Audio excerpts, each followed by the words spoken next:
Quand j'étais petit, j'y croyais pas trop, alors j'ai mis Dieu à l'épreuve. Je me souviens que j'étais dans mon lit et j'ai prié en quelque sorte, j'ai dit Dieu, si tu existes, fais apparaître une boîte de jouets dans ma chambre. Et donc j'ai dormi. Le lendemain, il n'y avait pas de boîte de jouets. Et à partir de là, j'étais athée. Mais j'étais pas athée gentil, j'étais athée plutôt énervé. C'est-à-dire que pour moi, croire en Dieu, aujourd'hui, avec toute la technologie, la science, c'était un peu.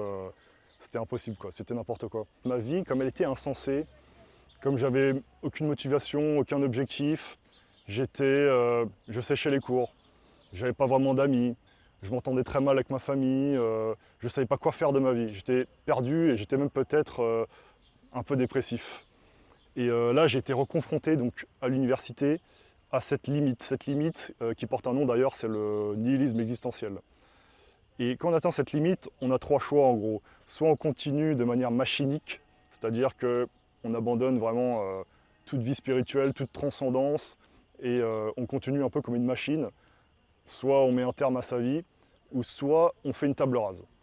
Et je me suis dit, comme j'avais quand même pas mal de connaissances en philosophie et dans d'autres aspects un petit peu mythologiques, je me suis dit, on va recommencer, et cette fois-ci, on va partir du principe que Dieu existe peut-être.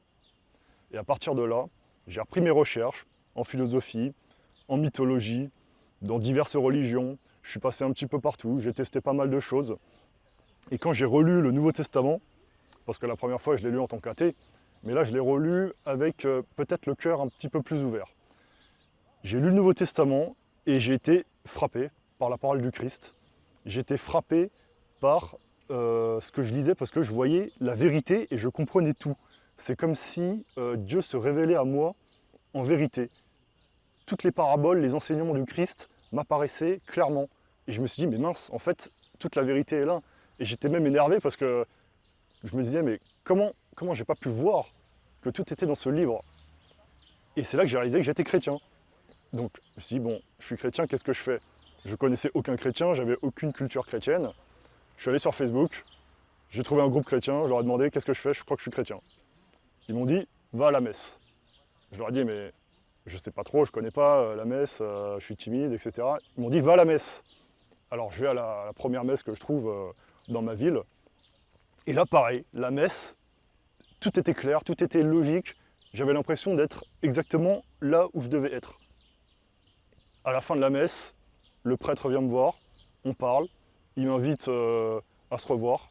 On se revoit, on parle beaucoup, je lui raconte mon parcours, je rencontre d'autres chrétiens, il m'invite à l'aumônerie, je vais au catéchisme et j'ai reçu donc la confirmation, la première communion l'année dernière, en 2018, au mois de mai. Et à partir de là, ma vie a changé parce que tout a du sens maintenant. Tout ce que je fais est dans une direction bien précise parce que Dieu m'a révélé où je devais aller avec ma vie.